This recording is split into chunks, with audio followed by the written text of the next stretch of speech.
started. We're good? Okay. Mm-hmm. Yeah, hi everyone.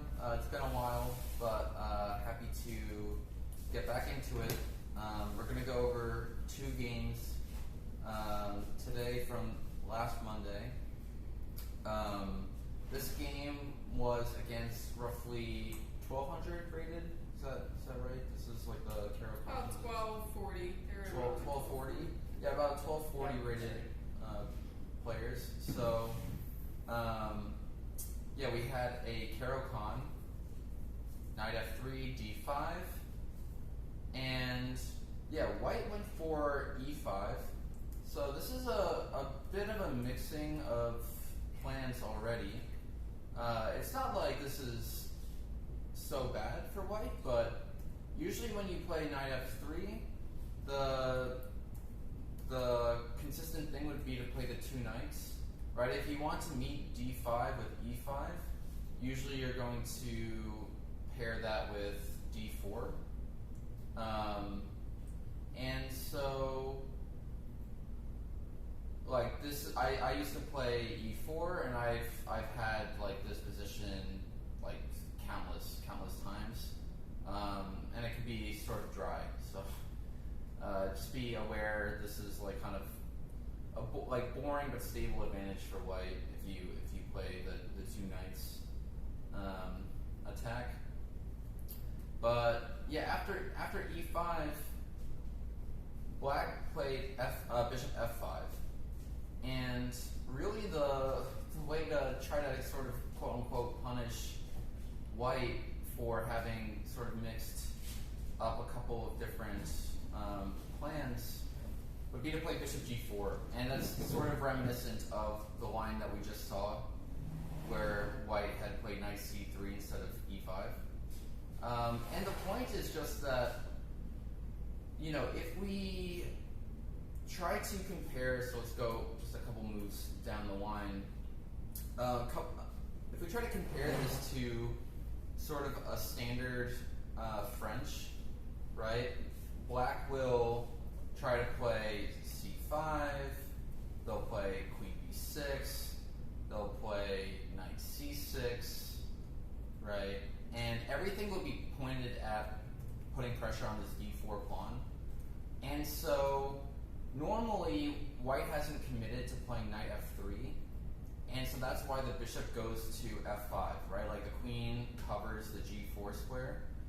But since white's already committed to knight f3, you can safely put your bishop on g4, put pressure on this knight, which is super important for maintaining control on the d4 square. Okay, so that I think would have been the most consistent for black. And then from there, I think black would have had like a very straightforward, easy game, just because it's not that black is better or anything. It's just that their moves sort of play themselves. Like you just make the standard Caro/French moves, and black should be doing like very well. Okay, so bishop f5, d4, you know, grabbing the claim in the center, e6, knight c3, c5. Yeah, bishop e3 is a little bit interesting. Like, normally bishop e3 can be a little bit difficult for white to get away with, just because queen b6 can be annoying, putting pressure on b2. But I think concretely white gets away with it with knight a4. Knight a4, and then if there's a queen check on e5, then white can get away with maybe c3. So I think that okay. Yeah, I think concretely bishop e3 is okay. Knight d7, just, you know, maintaining the pressure on, or not the pressure, but the control of the c5 square. Maybe the knight would prefer to be on c6, and you don't have to be really worried about white taking on c5, just because that sort of wrecks their control over e5. But okay, bishop e5. And yeah, white is really focused on trying to win this c5 pawn, but again, I don't think white really wants to take it. White is trying to trade off, via pin, and we'll see in a second that it actually does trade off. But white tries to trade off this light squared bishop for this knight on d7. Now, in the Caro-Kann, and also in the French, because white has put all of their pawns on dark squares, d4, e5, usually also c3, but not in this case. Because the pawns are on dark squares, it's the light squared bishop that's white's good bishop, right? So giving up your good bishop for this kind of passive knight on d5, which is restricted by this pawn on d4, I think is a bit of a strategic mistake. Okay, so we're c8. Everything is revolving around the c5 square right now. White keeps throwing punches, trying to win it. Black keeps defending it. Castles, e6, and takes. Okay. So another thing to note is that white is the one that has more space, right, by the nature of having put e5. And in general, it's a side that lacks space, that generally wants trades, right? And that's because without a lot of space, if you have a ton of pieces, it's hard to move them around freely. So the more pieces that get traded off, the more room they have to breathe. So I think right now, honestly, that black is in great shape. And we'll sort of continue to do so. So knight e2, this is very thematic. You'll see this a lot in the French and the Caro-Kann. This maneuver, the knight shifts to the king side, and importantly, the knight here on c3. Oftentimes we talk about the queen side knights when they're in front of their pawn like this. This is the quote unquote bad marriage. So you'll more often see this concept play a role in d4 openings, where you really don't want to block your c pawn, because your c pawn is how you sort of challenge the center. In this case, in the French, you don't want your knight on c3, just because you want to be able to play c3 yourself and build up this long pawn chain. So yeah, knight e2. This is the right idea. Yeah. Okay. So this was a bit of a key moment in the game that was missed. So I think that black saw the idea that if you look at this rook on c8 and the bishop on f5, they're both coordinating right now on the c2 square. That's their intersection point, right? And oftentimes when pieces intersect on a square, that's sort of how you know that they're working together in harmony, and usually that's when there's like tactics to be abound. So black went with the quote-unquote more direct move order, which was to take on d4. So this opens up the rook, and now there are two pieces that are attacking c2, right? So unfortunately for black, white is, by taking on d4, specifically with the knight and not with the queen, white is able to defend on c2. So black had basically a two-move threat that didn't quite work out in this move order, right? C takes d4, and then bishop takes c2. And so oftentimes when you have a two-move threat that doesn't quite work, it helps to reverse the move order. And so bishop takes c2 would have been a nice shot. The point being that, okay, queen takes is effectively forced. And now c takes d4 comes with a double threat of the rook on the queen on c2, and then also d4 attacks the bishop on e3. And after this set of trades, black has won a pawn, and importantly, black has this beautiful protected passed pawn on d5. And black still is completely undeveloped on the king side, but with the position completely closed, that's not that big of an issue. Black will untangle, get their king castled, and black will just have like a very nice advantage here. But okay, black went with c takes d4 instead of bishop takes d2. Knight e7, developing, which is, I think, not worrying about the bishop on f5. I think this is sort of the right idea. It's better to get developed here. c3, good move. Like I was saying before, the pawn belongs on c3, especially with this rook on the semi-open file. This helps blunt the rook's influence on the c file. h6, creating look for the bishop.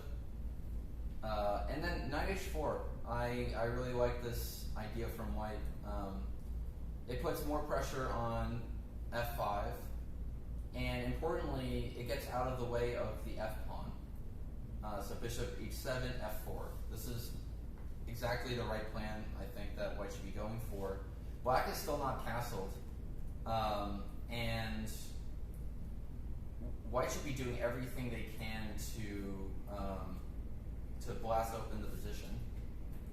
Knight c6, and this is sort of where I think white goes wrong. So white plays queen g4.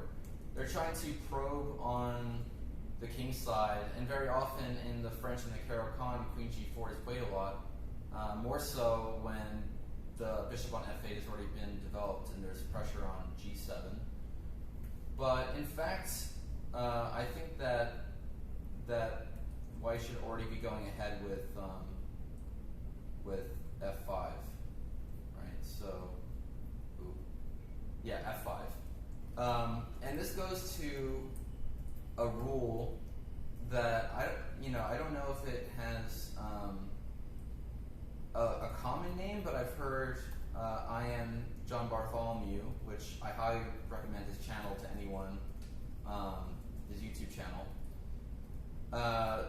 He calls it the rule of two, and the idea is that if you are castled and your opponent is not castled, and specifically if it's going to take them at least 2 moves to castle, then you should be, in general, okay with sacrificing a pawn in the name of opening up the position, right?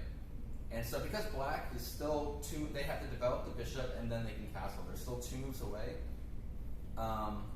White should not really fear the taking of the e5 pawn.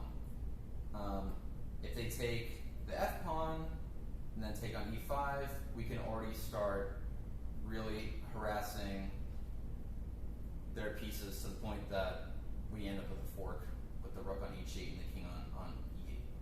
And it's really not surprising that such tactics exist in the position. And also, by the way, if they were to take on e5 immediately, again, we're just going to be opening up the position. This is a complete nightmare for black. Like, almost always there's going to be tactics here where you can sacrifice a piece or something if their king is so wide open in the center. I mean, we're just winning the house, basically. So yeah, f5 instead of queen g4. So remember, queen g4, leading up to this position, everything had been kind of, knight h4, f4, everything that white had been playing for had been leading towards f5. So that would have been the most consistent way for white to continue. And if they had played it, honestly, I think white had a pretty sizable advantage in that position. Okay, so in any case, white didn't find it. They played queen g4. g6 is a very sad move to see into play. Like, the bishop is just shuttered out, but black kind of saw how dangerous f5 could be, and okay, it's understandable if a big ugly, and yeah, white is kind of amassing all of their pieces to look at f5, but it's a lot more difficult to get in now. You're going to have to play something like queen h3, g4, then f5. And in all of that time, like black is now just one move away from castling, so your ability to, well, black should be in a much better shape to respond to f5 in all that time. Okay, so queen d8 threatens the knight on h4. And yeah, white went for chaos with knight takes e6. I mean, it's the right idea. Black is almost fully consolidated, and black is, for the moment, doesn't have their pieces developed. Like, white has all their pieces on the king's side. Like, the rook on h8 is not doing much, the bishop on h7 is not doing much. So white wants to find something, but in fact, if white just sort of like chills, I think like look at black's bishop on h7. Eventually, white can make slow progress, and I fall into this trap all the time. But when you feel like there should be something, you can get a little bit hasty, and white should have been just a little bit more patient. You can still prep for f5, like with the position so close, king h1, queen h3, g4, f5, and white can still like push this idea through, knight d4 if necessary. So I think this would have been a better try for white, but white goes for knight takes e6. And when you make such a move, I mean, you're investing a good amount of material. White gets 2 pawns for the knight, which sounds like it's only 1 point of material, but really the piece is almost always going to be worth a lot. And importantly, from here, I think black basically played perfect. Black played queen d7, which just immediately forces a queen trade. And it's a move that if you're going to play knight e6, you should be, like, this is the first move you should be looking at for black after queen takes e6.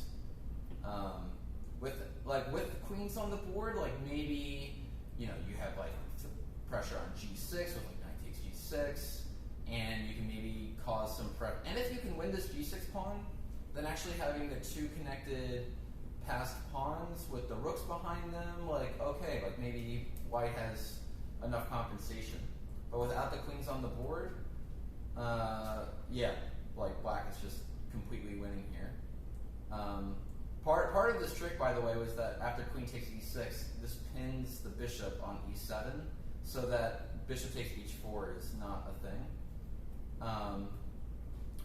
But white just sort of forgot about, and this is also a common mistake, right? You'll have some kind of tactical justification for leaving pieces hanging, and then you kind of forget when that tactical justification is no longer holds. And so black being aware, they were able to snag the piece, and now just being up 2 pieces for 2 pawns? Yeah, for 2 pawns. Yeah, this is just a matter of technique now. White tries to stir up as much trouble as possible, but black is pretty able to just handle them as they come. And eventually, yeah, white resigned here. There's no more real infiltration squares. The rooks will come to e8. There will be mass trades on the e file, and then black will be able to, yeah, just easily convert. So yeah, good game from black. Just holding their own, not letting the pressure on the king's side overwhelm them, and responding in kind when white went for sort of a dubious sacrifice. So yeah, that was the first game. Anyone have any questions about that game before we go on?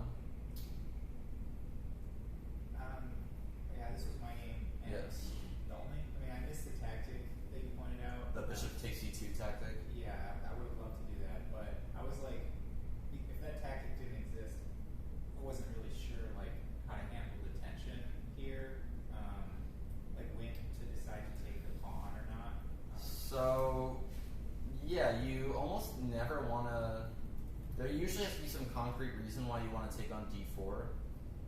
You kind of want to either build the pressure with like knight e7, knight c6. Usually the queen would somehow come to like d6. Now that it's come to d7 already, it's a little bit more awkward for that. Yeah. But then the other way, so the other classic break in the French, either you continue with queenside expansion with like b5, c4, and you try to play by grabbing space on the queen side, Yeah. or you, and it's not even necessarily or. I mean, it could possibly be both, but f6 is the common break. So usually you want to either attack the base of the pawn chain. So in this case, we have a mini pawn chain between d4 and e5. So c5 attacks the base of this pawn chain, but also attacking the head of the pawn chain is a very useful strategy. And that's not just the case in the French or the Caro-Kann. I mean, that's just true in chess. So f6, while usually in many other openings dangerous, it's like a very thematic break to go for. Yeah, basically the less pawns that white has in this pawn chain, the less they can support each other. So yeah, f6 could potentially have been like another way to try to put pressure on this on white's pawn chain. Sweet, thanks. Yeah. What time is it? Okay, we got some time. It's good.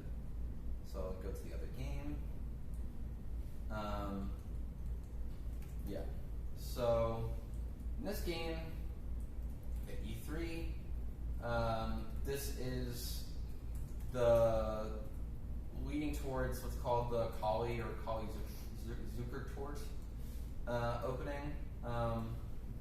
Yeah, it's not really popular at the top level anymore, or not anymore. I don't know if, I mean, not since, like maybe the early 1900s was this kind of stuff played, but it's definitely very solid for white, and kind of similar to the London, the Trompowsky. It's just like kind of one of these solid openings that white can play that like black definitely should be taking seriously. Like white's not, not claiming some massive advantage, but it can be a small nagging advantage. I mean, the point is that e3, it's solid. You create this pawn chain. You do block in your bishop on c1. Oftentimes, white will go for like b3 and bishop b2 plans. G6. What is the strength of this game? It's like 1240. Okay. Knight f3, bishop g7. Yeah, bishop c4. So in the Kali, the bishop really belongs either on e2 or d3. And the ideas associated with the bishop on either of the squares can be a little bit different. But the bishop definitely does not belong on c4. So for one thing, oftentimes you want to put your bishop on c4 to put pressure on f7. But like for example, in like the Italian, when you play e4, e5, white is already committed to putting the pawn on e5. So if black wanted to just kind of be solid, they could just play like e6 and just blunt the bishop. But even more salient in this position is what black played. Not yet, but now d5. By putting the bishop on c4, you're just letting black play a move that they want to play anyway. And it comes with tempo now. And the bishop goes back to e2. So compare that to if white had just played bishop e2 immediately, black got the move d5 in for free. Knight c6. And this goes back exactly to what I was saying before. This is the bad marriage, but this is actually, I think, one of the exceptions to the rule. So yeah, oftentimes in like I play these exact positions with black. Okay, maybe not exact position because it's basically up a tempo for black, but Yeah, with this position, there's two main breaks that black often wants to go for. They either want to go for like c5 breaks, or they want to go for e5 breaks, right? And with c5, you could very well do that, but you'll probably just get to something like c5 followed by c3, and you haven't made much progress in terms of like really breaking down this pawn chain. But e5 can be like a very effective break. So I actually like knight c6. Queen d3. Yeah, I don't particularly like this move. I don't see what plan it's coming with, and also just in general, like you should be developing your minor pieces before developing your queen. Like if the queen were putting some particular pressure, like if the queen was on b3 or something, where it was maybe putting pressure on b7, then it can make sense to make such an early queen move. But yeah, we'll see that the queen gets kind of harassed from d3, bishop f5, queen d2, which can look awkward just in that it blocks in the c1 bishop, but like I was saying before, the c1 bishop often comes to b2 anyway. So even though in this particular position I don't think queen d2 is that great, we'll see why in a second. Yeah, don't be afraid necessarily to put your queen blocking your bishop. Like it looks awkward, but if you already know your bishop's going the other way anyway, then yeah, don't be so stressed about that. But yeah, the problem with queen d2 is that you're just walking into knight e4, which again, black is now putting his knight on a beautiful central outpost. He's opened up his bishop on g7, and now with both the knight on c6 and the bishop on g7 opened up, e5 is really soon on the horizon. So the queen goes back to d1. So if we just back up like 2 moves from this position, white has just allowed bishop f5 and knight to e4 and has made no progress themselves.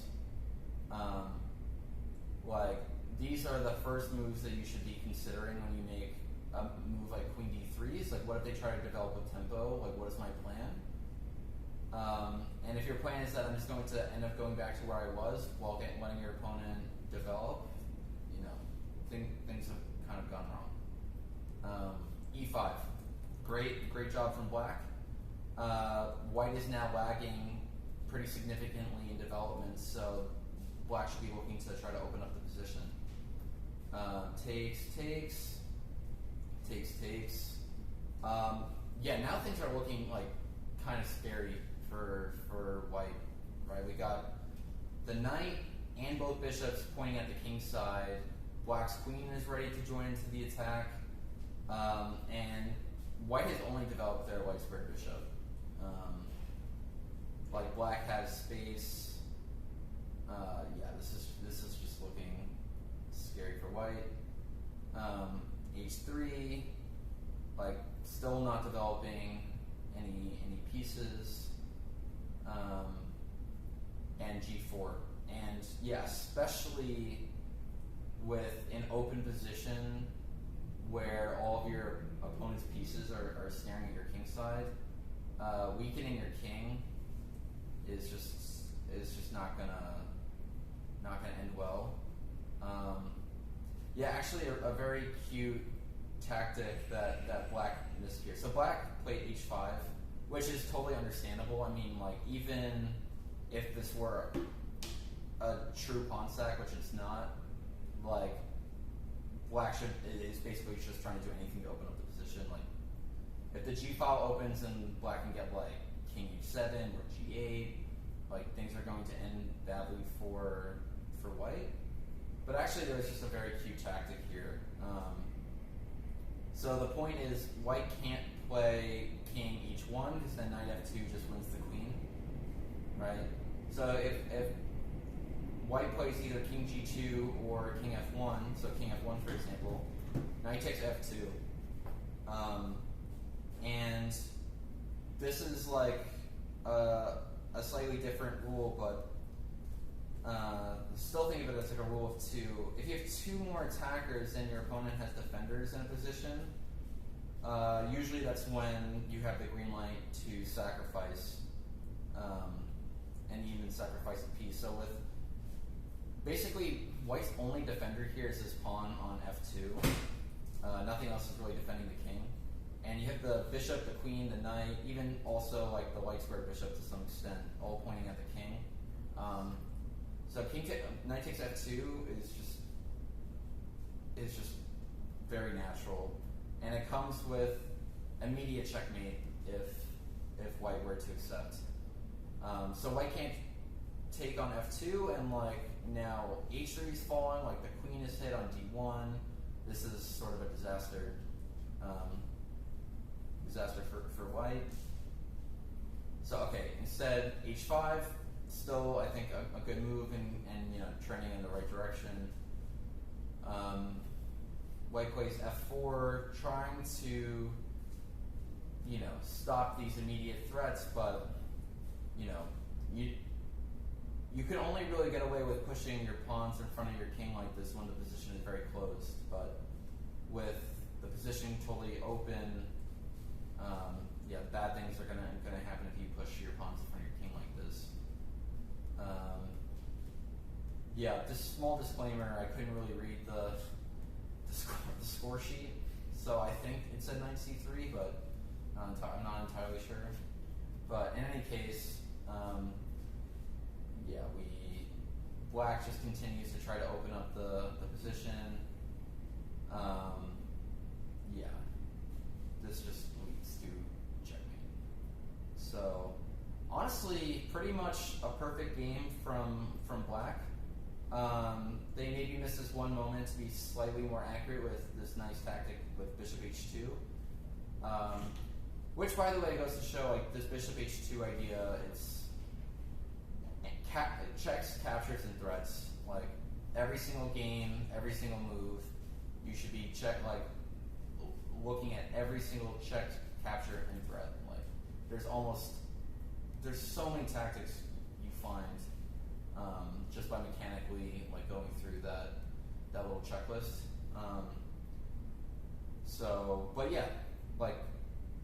White was very slow with development, wasted a lot of time with this queen d3, queen d2, queen d1. Black did a great job of bringing all of his pieces to the party. Great game from black, and they got a nice win out of it.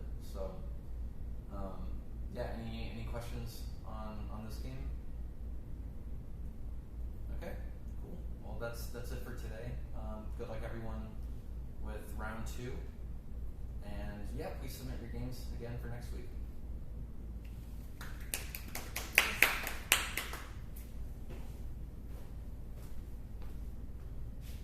I didn't realize that you also